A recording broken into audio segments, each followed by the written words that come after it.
Fala pessoal, sejam bem-vindos ao canal do Procurador. Eu sou Ricardo Cardoso e hoje nós vamos falar sobre a carreira de Procurador do Trabalho do Ministério Público do Trabalho.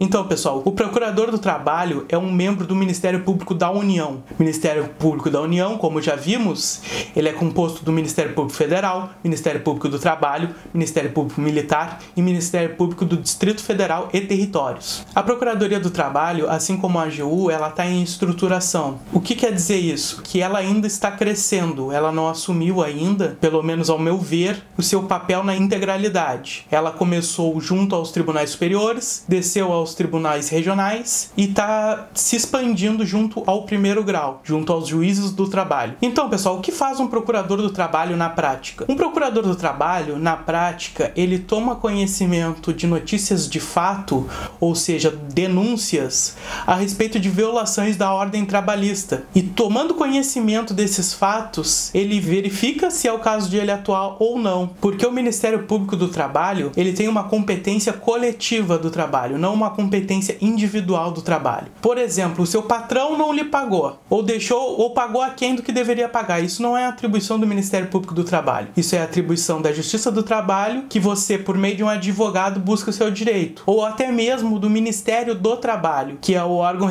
que faz a fiscalização trabalhista. Vamos fazer a diferença até, inclusive, entre Ministério Público do Trabalho e Ministério do Trabalho. Ministério Público do Trabalho é o promotor, aspas, promotor do trabalho. Já o Ministério do Trabalho é um órgão do Poder Executivo que faz a fiscalização trabalhista por meio dos auditores do trabalho. Então não podemos confundir Ministério Público do Trabalho e Ministério do Trabalho. Uma outra atribuição do Ministério Público do Trabalho é atuar em ações coletivas trabalhistas, por exemplo, greve, dissídio, acordo coletivo que ele entenda que existe uma cláusula nula, ele vai lá, pode postular a nulidade da cláusula, ele pode, junto aos tribunais, seja regionais, seja superior, propor alterações de súmulas, se manifestar oralmente nas sessões dos tribunais, porque o membro do Ministério Público tem assento no tribunal, ao lado do presidente do tribunal, e aí ele vai poder ter o direito de voz e vai se manifestar pedindo diligências ou até se manifestando pela procedência ou improcedência daqueles pedidos que estão ali no tribunal. O Ministério Público do Trabalho, na prática, lá, quando você é aprovado no concurso, você vai fazer muito defesa de menores, defesa de incapazes e defesa de índios. O Ministério Público, de uma maneira geral, ele tem a abordagem de defesa dessas pessoas. Uma outra função do Ministério Público, principalmente do primeiro grau, não que não tenha nos outros também, é fazer o custos legis, que é o que? Emissão de parecer em processos trabalhistas, prestando ali o seu entendimento sobre o caso. A gente chama isso de custos legis, que é o fiscal da lei. Tá muito teórico, vamos um pouco mais para a prática. O que é na prática? O Ministério Público, na prática, eles têm algumas áreas de atuação, que são, deixa eu ler porque são várias: administração pública, criança e adolescente, fraudes trabalhistas, meio ambiente do trabalho, liberdade sindical, trabalho escravo, trabalho portuário e avulso e promoção da igualdade. O que é, por exemplo, administração pública? Reiteradamente estão deixando de pagar os terceirizados daquela administração. Então o Ministério Público vem e atua para que sejam solucionadas essas irregularidades. O mesmo ocorre, e esse é um trabalho muito forte do Ministério Público do Trabalho, que é trabalho degradante, meio ambiente do trabalho e trabalho escravo. Normalmente ele é feito em parceria com o Ministério do Trabalho, com os auditores fiscais do trabalho, que detectam, seja em cana-de-açúcar, sejam em cortes de madeira, que as pessoas estão trabalhando sem água, dormindo uma por cima das outras, com comida ou com água suja. O Ministério Público do Trabalho faz um trabalho em cooperação com os demais órgãos da administração para fazer cessar aquela prática. Esse é o viés coletivo do trabalho que o Ministério Público do Trabalho desempenha. Duas outras atividades que o Ministério Público do Trabalho faz, que eu gostaria de compartilhar contigo, é a atividade de combate às fraudes trabalhistas. Uma fraude trabalhista, por exemplo, é o mau empresário pedir para que o seu laranja ajuize uma ação trabalhista contra a empresa, gerando um passivo gigantesco. Ele paga esse laranja no processo trabalhista e esvazia o patrimônio da empresa. Assim, os credores fiscais, credores trabalhistas e outros credores que o empresário eventualmente tenha, ficam sem receber. O Ministério Público do Trabalho, tomando conhecimento disso, ele ajuiza uma ação rescisória junto ao tribunal. Essa ação visa visa anular esse processo e restituir o crédito à empresa e, assim, por via de consequência, aos credores. O Ministério Público do Trabalho também tem um viés de contribuir na liberdade sindical. Eu, como já trabalhei lá no Ministério Público do Trabalho, não fui procurador, mas já trabalhei lá, eu já fiquei sabendo de machadadas em carros de adversários de sindicalistas. Um sindicalista não queria que o outro participasse da eleição e deu uma machadinha no carro do outro. Uma outra atividade que o Ministério Público do Trabalho faz, que ela é bastante importante, é a promoção da igualdade. Exemplo, as empresas têm obrigação de cota para o deficiente nos seus quadros. O Ministério Público do Trabalho, visando proteger esse coletivo, ele chama as empresas e pede para que elas cumpram a norma, sob pena de ser ajuizada uma ação contra elas. Quais as ferramentas que o procurador do trabalho tem à sua disposição para exercer o seu ofício? Ele pode usar procedimentos e inquéritos civis. Nestes procedimentos, ele pode requisitar documentos, pode praticar diligência, fazer perícia, etc. De posse desses elementos, ele pode ajuizar a ação civil pública, pode também ajuizar a ação de improbidade administrativa e também, se quiser atuar fora do juízo, ele pode usar o TAC, que é o termo de ajustamento de conduta. Ele, sendo assinado e publicado, ele tem a força de sentença. O que é esse TAC? Eventualmente, um empregador ele está mantendo trabalhadores num meio ambiente de trabalho muito ruim, sem EPI, por exemplo, que é os equipamentos de proteção individual. O Ministério Público do Trabalho pode chamar esse empresário e pedir para ele assinar um termo de ajustamento de conduta, em que ele vai se obrigar a prestar os equipamentos de proteção individual e, caso não prestando,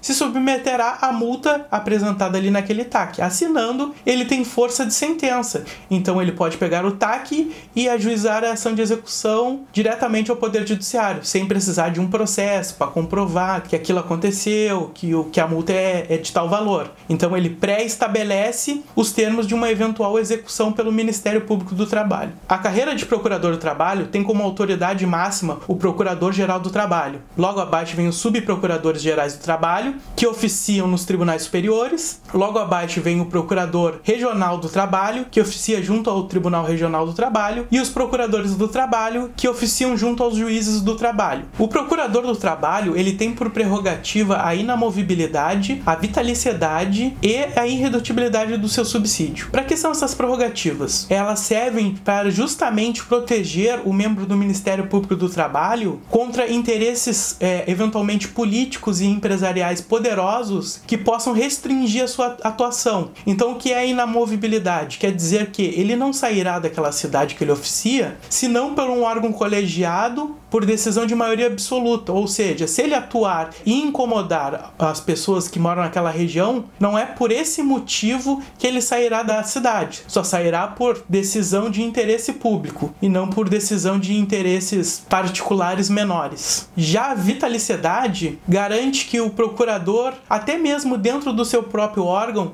não perderá o seu cargo. Então, o que quer dizer essa vitaliciedade? A vitaliciedade diz que, após procedimento de expulsão do procurador dentro do seu órgão, ele ainda não sairá do cargo. Ele será aposentado, mas o procurador-geral ajuizará a ação junto à justiça para destituir esse procurador do cargo. Já a irredutibilidade do seu subsídio também vem em linha com as demais prerrogativas. Se você criar descontentamento em classe política, ela não vai poder reduzir o seu subsídio, que subsídio nada mais é que a forma de remuneração dos procuradores. Quanto às vedações que o procurador do trabalho tem, ele não pode advogar, ele não pode receber honorários, ele não pode ter outra função pública senão a de professor, e ele também não pode ter atividade político-partidária. Essas são as vedações do Ministério Público do Trabalho para os seus membros. Quanto à remuneração dos membros do Ministério Público do Trabalho, eu vou deixar um quadro com os valores, e esses valores têm caráter público e qualquer pessoa pode ter acesso. Além desses valores, os membros do Ministério Público do Trabalho recebem também o adicional de substituição, no valor de 1/3 da sua remuneração. Esse adicional visa remunerar o sobretrabalho do procurador do trabalho. Então, o que acontece? Um procurador do trabalho sai em férias de 30 dias, um outro procurador do trabalho cumula o seu ofício e o ofício desse procurador que saiu de férias, e ele ganha, em razão disso, 1/3 do seu salário. O procurador do trabalho possui também 60 dias de férias e licença-prêmio. A licença-prêmio, para quem não conhece, é 3 meses de afastamento do trabalho a cada 5 anos de trabalho realizado na instituição. Constituição. Eu considero o cargo de procurador do trabalho um dos melhores entre os de procuradores da União. Por quê? Porque o procurador do trabalho, ele tem uma ampla discricionariedade nas matérias com que vai trabalhar. Vou dar um exemplo. Eventualmente chega uma denúncia na Procuradoria do Trabalho e ele entende que aquela denúncia ela não tem uma abrangência suficiente para ele atuar, ele tem a possibilidade de remeter essa denúncia para o Ministério do Trabalho atuar junto às auditorias do trabalho. As outras procuradorias, por exemplo, a da República, ela não pode ali pegar um crime e dizer, esse crime aqui não é grande o bastante, eu vou mandar para outro órgão. O Ministério Público do Trabalho, ele tem essa possibilidade, ele tem um órgão auxiliar que é muito bom, que é o Ministério do Trabalho. Então, o procurador do trabalho, ele tem a possibilidade, eu vejo que ele tem uma discricionariedade maior em atuar em casos somente de grande relevância, o que permite ao procurador do trabalho fazer atuações muito consistentes e muito focadas no fim institucional e não fazer um trabalho reativo, como muitas vezes acontece nas procuradorias, em que ela é demandada e ela tem que solucionar aqueles casos que demandam ela. O procurador do trabalho, no meu ponto de vista, tem uma atuação muito mais discricionária nesse sentido. Por isso que eu vejo que a Procuradoria do Trabalho é uma das melhores procuradorias para se atuar. Para ser um procurador do trabalho, você precisa ser bacharel em Direito e ter 3 anos de atividades jurídicas após a formatura na faculdade. O concurso, por sua vez, tem 5 fases. A primeira fase é objetiva, tem 100 questões muito extensas. Já a segunda fase é uma fase discursiva, tem 5 questões. A terceira fase é uma fase prática, então você vai fazer peças processuais. A quarta fase é a fase oral, que você se submete a procuradores do trabalho para ser inquirido sobre as matérias constantes do edital. E a quinta fase é a fase de títulos. Você, concluindo as 5 fases, se tornará um procurador do trabalho e poderá fazer as atividades que eu disse no começo do vídeo. Se você tem interesse em saber mais sobre carreiras públicas, concursos públicos e procuradorias como a Procuradoria do Trabalho, eu peço que deixe o seu gostei, se inscreva no canal e fique conosco.